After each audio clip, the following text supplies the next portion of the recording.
Hi, Paolo. How are you? And I'm doing great. Thank you very much for having me.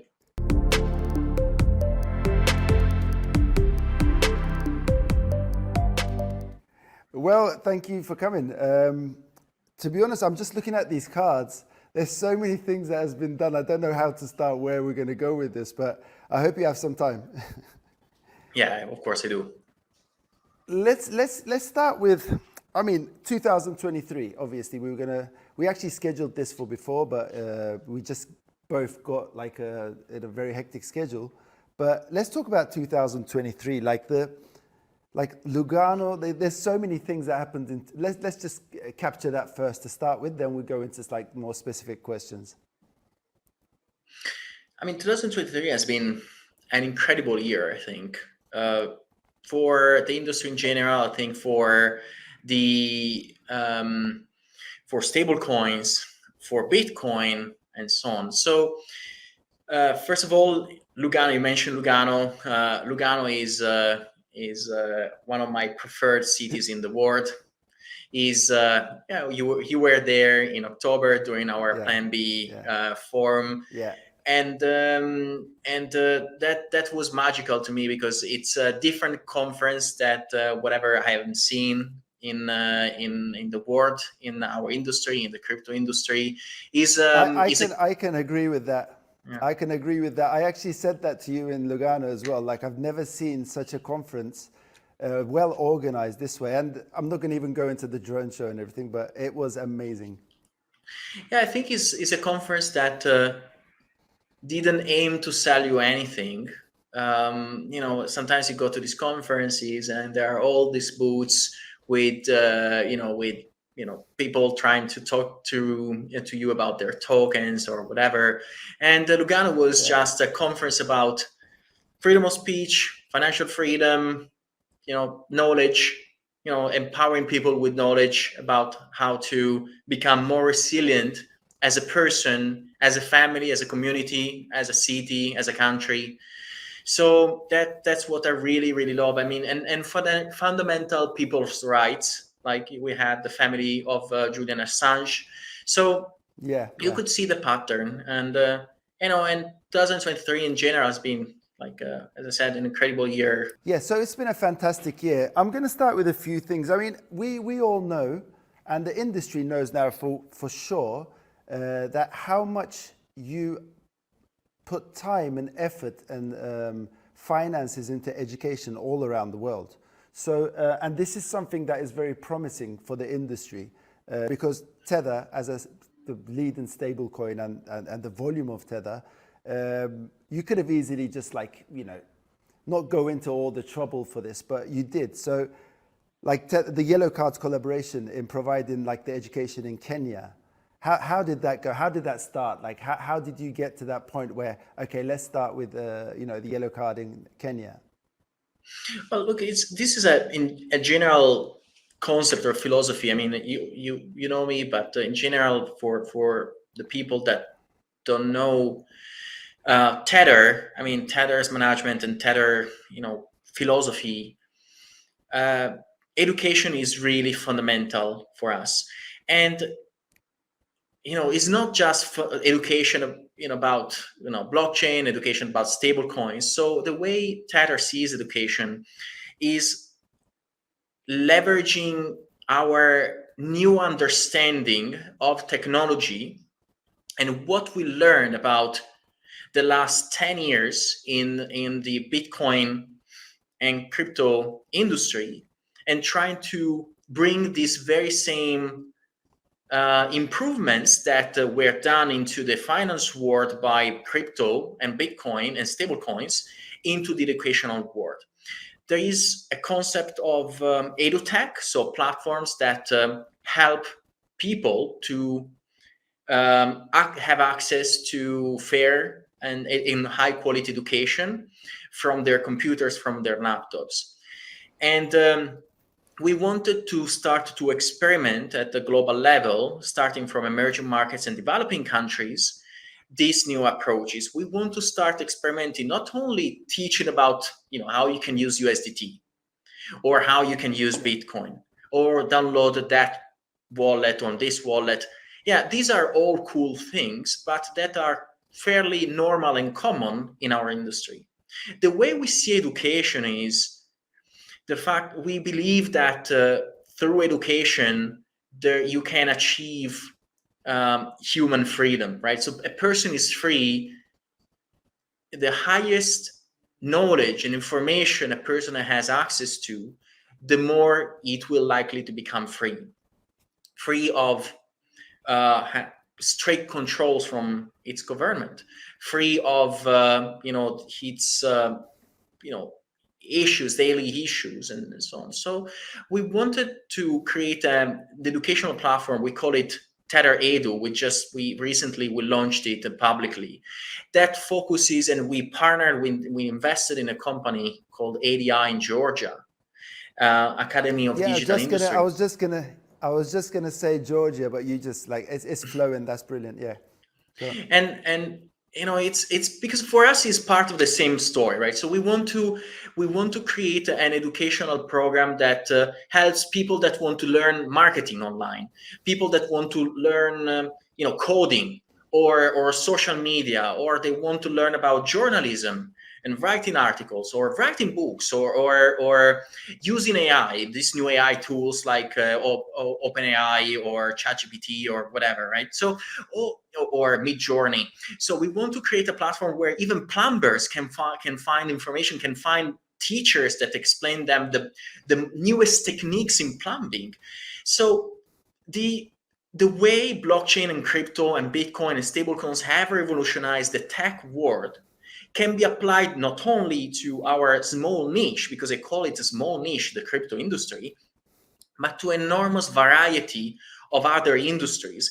And that's what we are trying to do with Tether, experiment on how education can be changed to become something that can empower people in a cheaper way, in a faster way, exactly as you would expect from a new type of money that is cryptocurrencies, right? So cryptocurrencies are a new type of money that are empowering people to become more independent, reduce intermediaries, become more sovereign as individuals. And you can do the same thing with education. You can broaden them into education, and you can allow people to find high quality teachers from everywhere in the world, in any language, also with leveraging AI tools and creating these courses that have really low barriers in terms of cost and in terms of initial skill set that you have to have, right? So the world of universities, the world of education will be revolutionized, and we want to be at the forefront of that because we believe that is part of humanity. So part of the push that humanity needs to have is to grant education to everyone. And in the end, we have this motto with Tether that is unstoppable together. We believe that if we create a common knowledge and common groundwork in knowledge and education, as we're doing on the financial side with the stablecoin, with USDT, we can create a more solid, a more solid and fertile ground for people to achieve, to keep creating, to keep innovating, and so we believe that is our duty as Tether, as a company that honestly has been incredibly lucky, I must say. I mean, I wish I could tell you that we were perfect and we were everything that we got is the result of the perfection of our strategy. But actually, Tether started from a really simple idea in 2014, and today is a behemoth, because most of it is because it just created a product that is useful to people, right? So not because we were perfect in the way we marketed to the world. And so, I mean, given I agree. Sorry to interrupt. I agree with that, but I think you're being too humble with that as well, because Tether stands out with its like significant investments. Like you were talking about AI just a minute ago. So you actually invested in Northern Data, didn't you?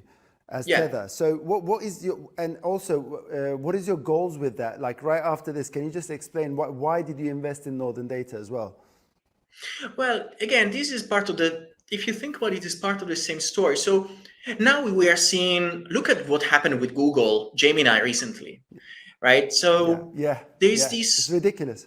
Yes, I mean, feels like companies that are working AI have the necessity of being politically and socially biased in one way or the other, right? So I believe that Yeah. technology and knowledge should be open, should be available to everyone in the most unbiased way possible.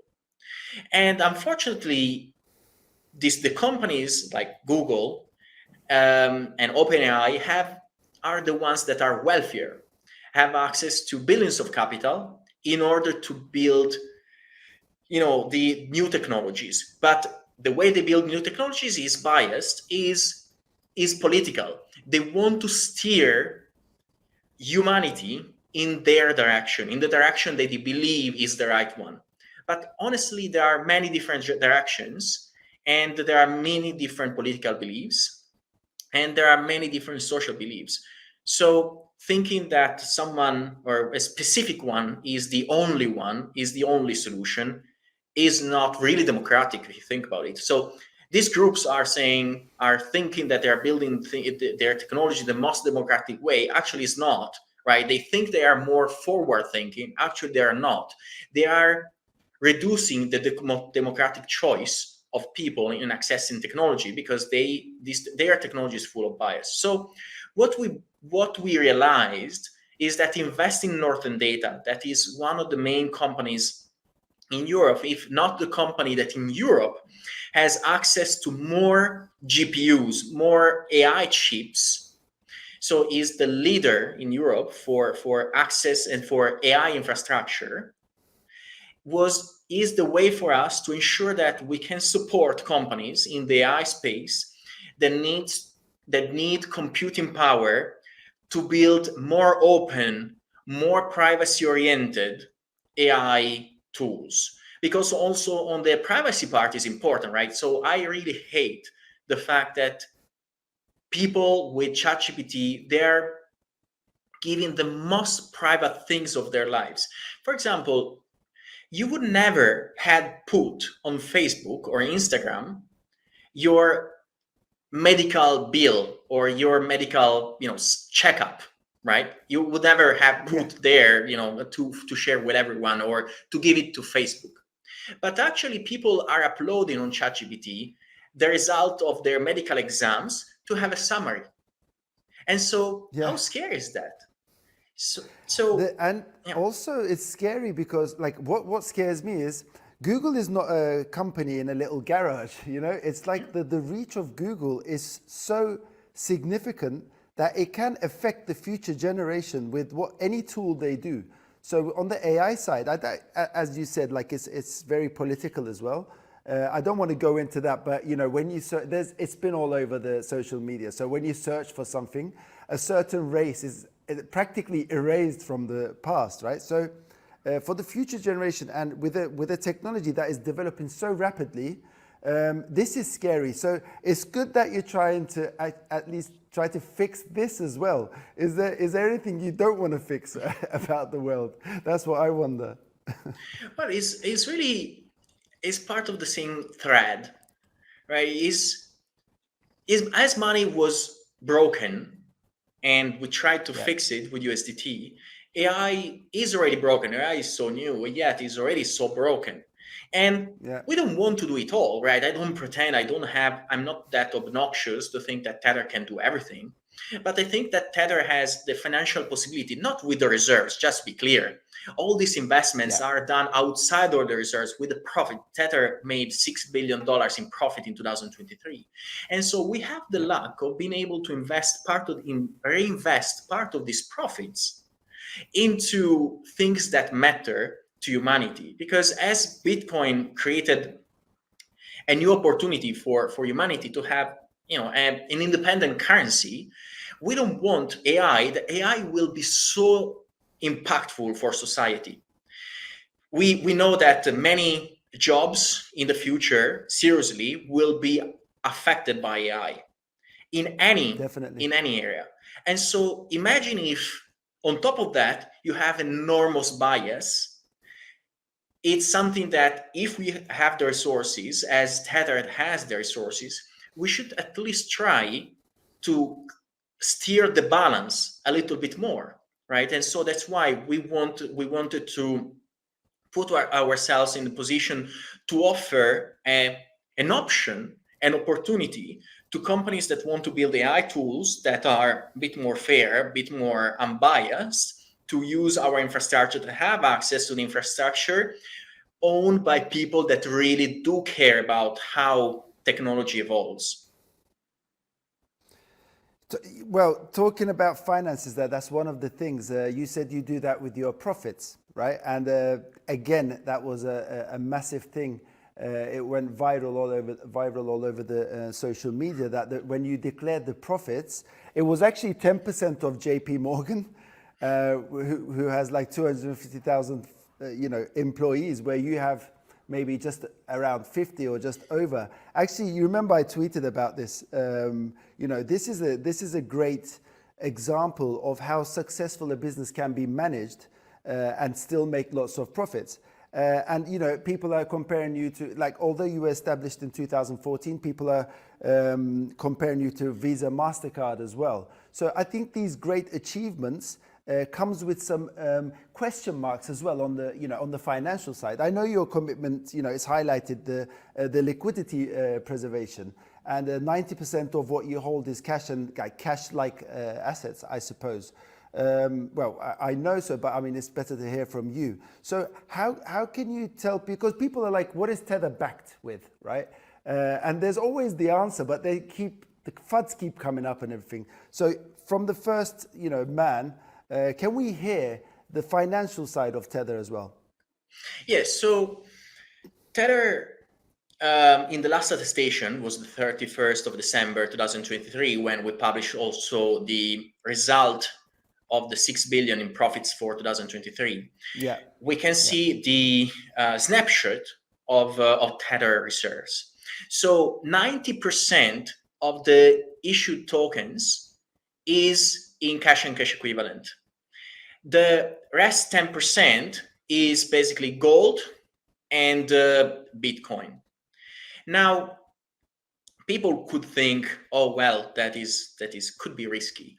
But actually, on top of that, we have an additional $5.2 billion of excess reserves. So now, if you look at the entire portfolio of Tether, Tether is backed and is over collateralized by 4%, 4.5%. So it's 104% collateralized. So, and look, that was when Bitcoin was at 43,000. I'm looking at the price now just to see, it's 56,800. 56, which is yeah.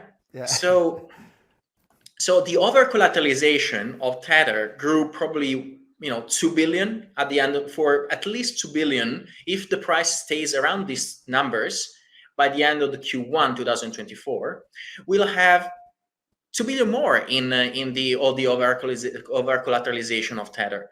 So of course, depends, the market can move and so on.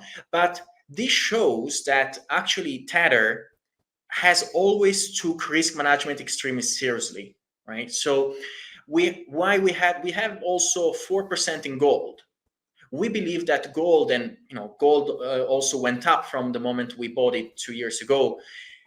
We believe that of course T-bills are great, but we wanted to offer, in the particular turmoil that the world was experiencing between 2020 and 2023, we wanted to give a little bit of hedging to Tether's portfolio.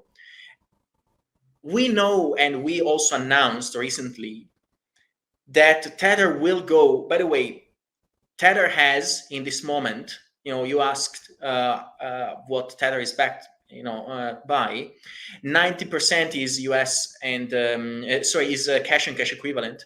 Of that, the vast majority is US Treasury bills that are yielding around 5.5% per year. So Tether in this moment, Tether at the 31st of December 2023 had $80.4 billion in US T-bills, in US Treasury bills. So we have more T-bills than, more US T-bills than UAE, than Australia, and many countries. We are just a little bit behind Germany on how many US Treasury bills we have in our portfolio. And you're ranked in the first 20 in the world, right? Yes, we're 20th. US Treasuries, 20th. Fantastic. Okay. So, and we plan to go to 100% in T-bills. So we plan to keep the additional buffer. We plan to keep the additional equity. We are simple people. We don't have those 5.2 billion that we have on top of the 100% reserves that we need to have is our profits. We decided to keep the vast majority of the Tether profit inside the company and not distribute them to the shareholders, because we believe in our mission. We believe in what we said so far in this interview. We want to create a change in the world. And we believe that the most important thing is to give the highest level of stability to our users and customers. So if we were to, we don't want to speculate, right? So people could think, oh, well, you have Bitcoin, you are speculating. Actually, we proved that even if the Bitcoin that would go that we have would go to zero, right? We still have more money than all the issued tokens. So we can still pay $1 to every single customer because we have those 5.2 billion in excess reserves. So there is no company compared to Tether that takes risk management so seriously than us. I can say this. I'm going to change the subject just a little bit, but it's related. I know how much you care about your shareholders, because remember when we were filming in Lugano, we were skiing, and I asked, like, can we just shoot something here? It was a bit more dangerous. It was a bit more out. And you said, no, I don't want to do this because I don't want my shareholders to, think I'm risking stuff. So I know exactly what you mean. And I know how genuine you are when you say you think about, all the shareholders. So besides of that, everything you said you want to give back to the crypto industry that provided all this for the company as well. And you started, purchasing Bitcoin as well. So you're giving back. But not on top of that, you actually invested in mining about $1 billion in El Salvador. And again, with renewable energy, you're doing this mining. So how is that mining side of Tether going? Because the memes and everything, it's been like on social media, like, when you shared the photo of the mining farm and everything, everyone was saying, like, is this real? Is this AI? What is it? So again, from the first man, like, let's hear the mining story. So I think that part of, and this goes in the same thread, we discussed about it when it comes to the stability of USDT as a stable coin. We discussed about it about education. And I believe that Bitcoin mining is not just, a nice to have or something that we're doing just because, as an hobby. I believe that is important for the world to have decentralization of Bitcoin mining. Up to 2019, China was the biggest miner in the world. China then banned Bitcoin mining, and and then the vast majority of the mining went away from China, went to the US. And of course, the US is an extremely solid country and whatever, but I believe that is bad for Bitcoin to have these jumps of centralization from one country to another. If tomorrow there is an issue with the energy grid in Texas or the US energy grid, you would have enormous concentration of Bitcoin mining, up to almost 50%, that is from one day to another in trouble. I don't think we as Bitcoiners should allow that. We should think ahead. And so we invested 1 billion in total, not only in El Salvador. So from El Salvador, Uruguay, Paraguay, and we are looking at other countries where to keep investing around the world, because we believe that we should educate first these countries on the importance of being participating to Bitcoin mining. And then we are helping them to build their renewable energy grid and then starting Bitcoin mining. So that's how you create a sustainable, really long-term mining diversification that will benefit the entire Bitcoin industry. Yeah. So again, related to that, what are your thoughts on governments transition into like CBDCs? What is your thought on that? Because everyone's like, again, when that becomes available, what's Tether's role going to be? So each country usually might want to create their own CBDC. So they have already their national currency, they want to make it digital. And there are some issues with it, right, in terms of privacy. Now, if you're using your credit card, what happens is that if you buy a coffee somewhere in Istanbul, for example, that transaction of you purchasing coffee stays between you and your bank or you and your credit card provider. The government doesn't know about it. The government in this moment doesn't get every single transaction that every single citizen does. But if suddenly the government issue a CBDC and is available to retail, to normal people, what will happen is that the government will instantly know every single transaction of every single citizen. So that is scary because they can technically geolocate everyone in the country because they know exactly in which shop every single transaction was made. Is one of the scariest thing that can happen. Is really Orwell, is like 1984 but for real. Yeah. And that is the first issue. And the second issue is that, anyway, the reality is that apart from the people in their own country, you don't find buyers outside of the countries, right? So if the clear example is the euro. We tried with Tether Euro since 4 years. And the market cap of Tether Euro is 50 million euros compared to USDT, that is 98 billion as of yesterday. Yeah. So wow. Means that no one cares about the euro, right? There is outside of Europe, no one really wants the euro, and possibly Europeans also don't want the euro. But that's it's that's another issue. Yes. So you can create a CBDC, but it's not just because you are creating a CBDC, you are changing your political, your country finances or your financial policies of your country. It's still the same thing. It's still the same thing affected by inflation, just moves on a different rail. So the only thing that I believe that CBDCs will not affect the existence of USDT and our products. Okay. There was a few questions about, you did the works with the Department of Justice in US for freezing like $225 million of the terrorist accounts and everything. There was questions raised. Everyone was like, okay, so if you can freeze these accounts, and we're always talking about, financial freedom and, everyone being able to, how can you differentiate that from a government freezing an account and, Tether freezing accounts? This was a frequently asked question to us as well in Turkey. How would you define the two? I know the moral behind it. Obviously, we all understand why it's done. But talking on a rational level, what's your thoughts on that?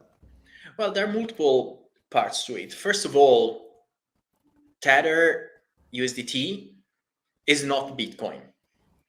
If you want the freest of the currencies, the one that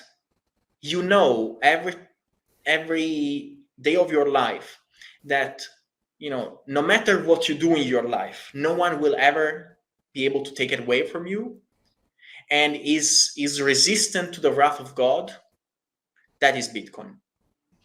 Yeah. Tether is a proxy for the dollar. The question is why you want the dollar, right? Because if you want the most unconfiscatable form of money, you have Bitcoin. But if you are not using Bitcoin, there are multiple reasons. One could be you don't want to be subject to this, to the price volatility, for example, right? And especially if you want something that is linked to the US dollar, the only way to make that happen, Terra Luna tried. It tried with an algorithm. Yeah. How did it go? They blew up. And I've been explaining for a long time that the only way to create a stablecoin that is pegged to a fiat currency is to have a product that can be sold immediately for that fiat currency. So in fact, the vast majority of the backing of Tether, and soon 100%, is US Treasury bills. So you are holding the very exact thing, this very same exact, matter of value, which the US is made. So I cannot have the euro to back 100 billion euro to back the US dollar. Even I cannot have 100 billion dollars worth of oil to back to USDT, or I cannot have Ethereum to back 100 billion Ethereum to back USDT. It doesn't make any sense. We have a little bit of Bitcoin, but it's a small edge. It's a really, really small percentage. You cannot do big things with it, right? So it's because you need to make sure that it can be always be converted for US dollars. That's why we use the US Treasury bills. So the point is that if we are settled that we have to use the US Treasury bills, we have to use the banking system to acquire those UST bills. We need to receive wires to allow people to issue and redeem the USDT or the stablecoin. Since you are using inherently the banking system, you have to abide to the regulation and to the laws that are ruling the banking system, right? So basically, if you are using a stablecoin, you are using a stablecoin that is built on traditional financial rails. It's a new, better way to move money, right? But is something that is still representing the traditional world because it's representing a fiat currency. If you don't want a fiat currency, go for Bitcoin. If you want a fiat currency, USDT is the best because we are doing our work to work with law enforcement to ensure that the usage of USDT remains fair and legal, right? So what we are doing, the $225 million case that you mentioned, was related to a pig butchering case. I don't know if you know what is pig butchering, but it's those romance scams where people, those call center call a lot of people with, they push this man to finance an inexistent girl on some place and so on, right? So they basically lure people in giving money. Like they send photos of a beautiful girl, and this beautiful girl tell to this man. Yeah, I watched the documentary about this. Yes, I know. Yeah, and what we are doing is God's work. We are helping people to get back, that are scammed, to get back their money. I mean, since we have the tools, and again, we have the tools because we have to respect the law, because we are in a centralized company, then we have the tools. We are trying to use them in the best way possible. And again, if you want something that is unconfiscatable, you can use Bitcoin. And that goes in two ways, right? So here's a funny thing. Some of the people, and I receive a lot of comments from people telling me, oh, yes, Paolo, sure, you guys can freeze funds on Tether. But some of these guys, sometimes they get hacked and they get scammed. And then they come crying to me saying and asking for help. So on one side, you are criticizing for being able to do the exact thing that eventually you asked me to do because you needed to. So Yes. again, with Bitcoin, if you lose the private keys, someone steals them from you, is really, really hard to get them back. And I'm a big Bitcoin advocate. I think it's the best form of money that humanity ever had, but has some downsides. And also the ability of freezing, for the vast majority, you can check it on the statistic, you can check it online, if you can check it through our press releases. Our ability of freezing has been always used to protect people. Okay, fantastic. That explanation was perfect. It cleared my mind. I know exactly why it was done, but there's two things which is beneficial for us. One is people like me who lives in high inflation countries, you know, like Turkey, Venezuela, Argentina. Tether is a very, very safe alternative for us to save our assets, right? So to know Tether in the likes of, you know, working with the Department of Justice of US, it's very assuring for people like us who is actually holding Tether in order to, you know, protect their money against inflation. So that's a perfect example.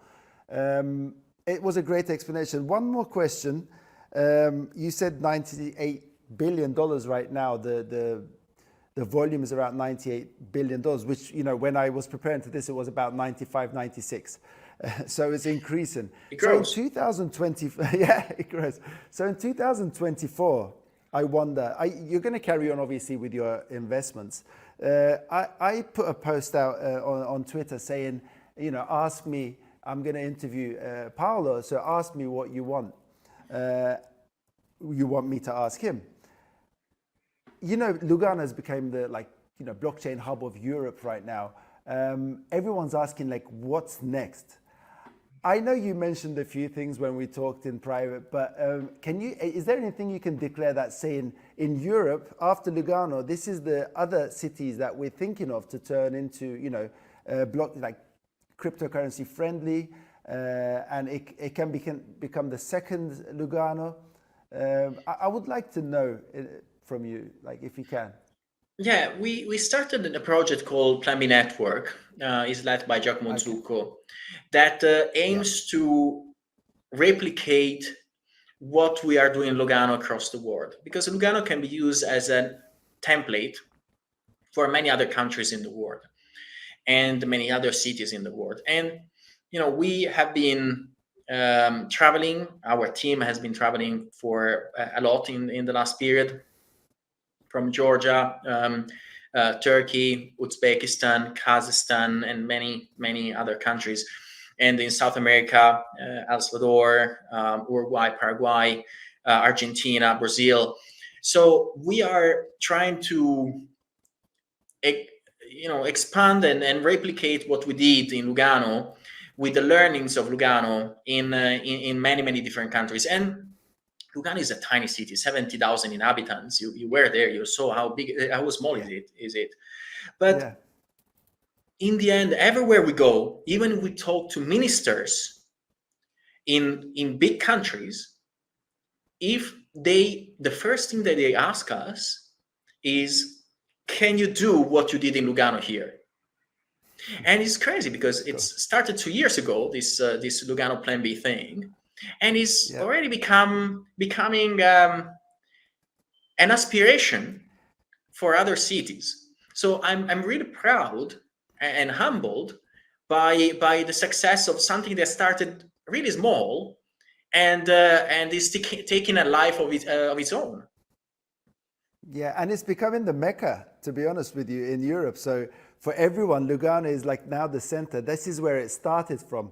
The progress, like everyone looks at it that way. And I've been to both of the Plan B events, and I'm sure next year will be even better than the previous year, because I know how hard you guys are working on this. And, you know, sometimes, you know, we support in Turkey. Tether in Turkey is now, a few years back, everyone had lots of question marks, but I can see the progress in Turkey as well, that Tether is becoming a safe asset. And people are not questioning as much as they used to. And this is thanks to you guys and your hard work.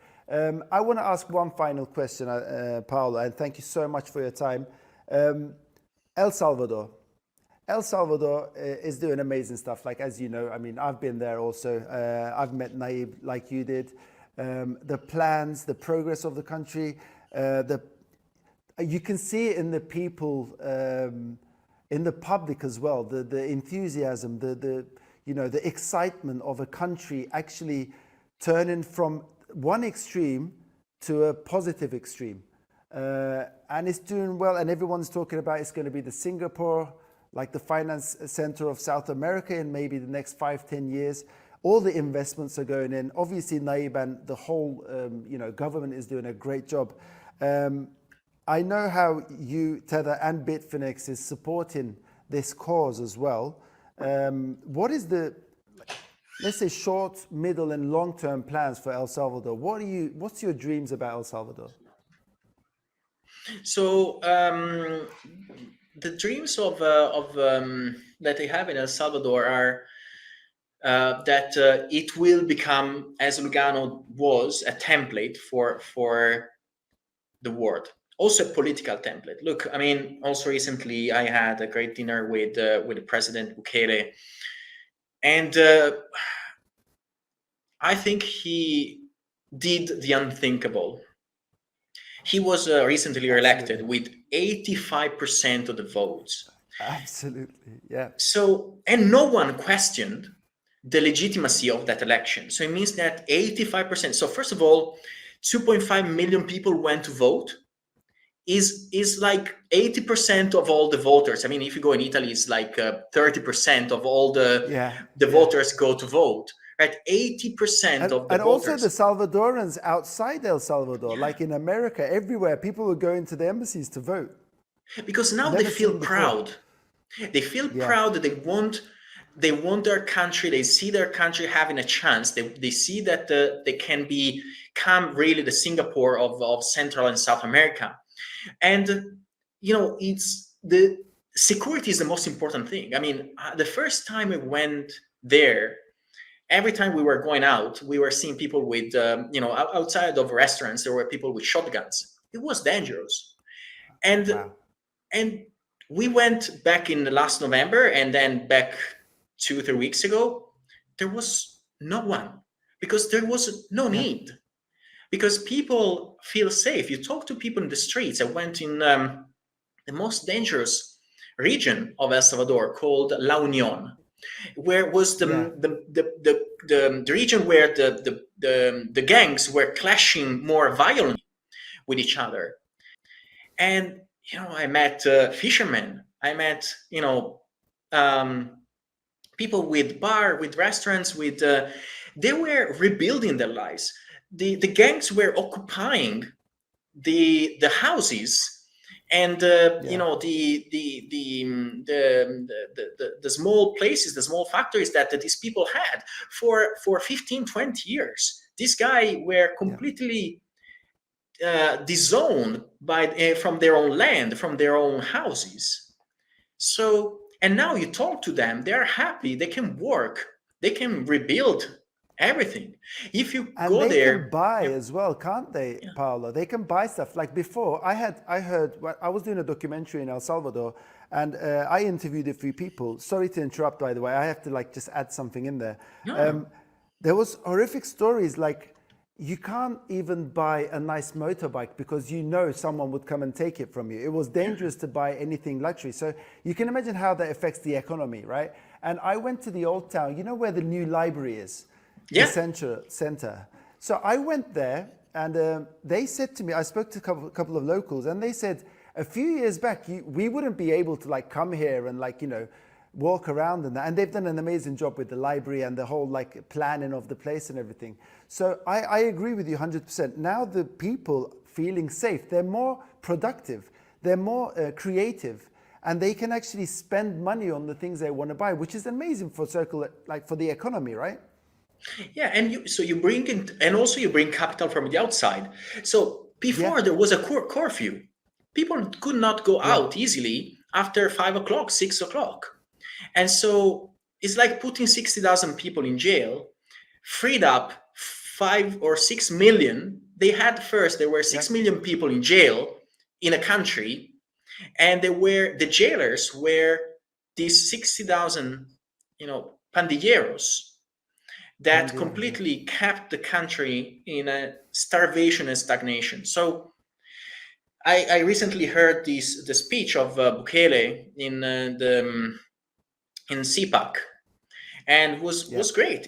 It was a talk from the heart of a person that really deeply cares about his country, and is trying to advise other countries in not falling in the same mistakes that El Salvador had made in the last 30 years, 40 years. So I as a suggestion to everyone listening, take the time, go there, and if you can go every couple of years, you will see how El Salvador is changing.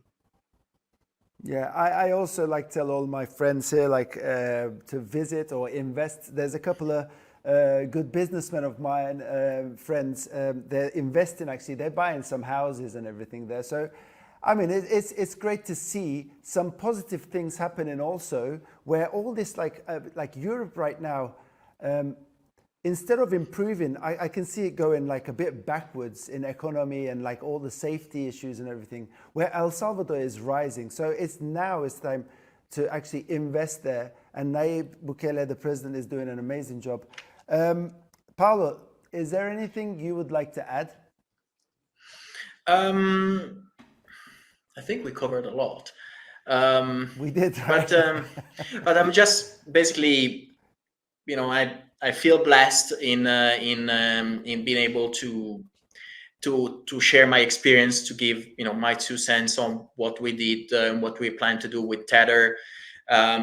We want to grow our community. We want to keep the banking the FAD.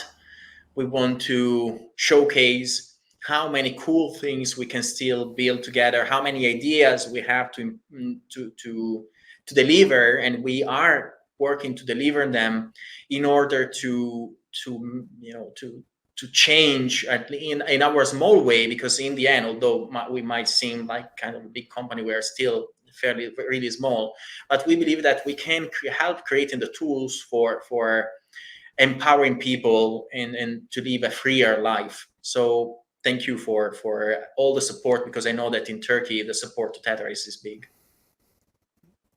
Thank you so much, Paolo. And everything is being achieved, and you can see it from an outsider's point of view that Tether is going to get even bigger. Not only, I'm not talking financially, I'm talking like the added value they have in the space and like for humanity as well. Thank you so much for your time. It's our 3rd interview, by the way. And every time we talk, it seems like there's more and more things we talk about. And hopefully next time we talk, there's going to be even more stuff. Thank you so much for your time, Paolo. Thank you, Danny, for having me. Bye-bye. Bye-bye.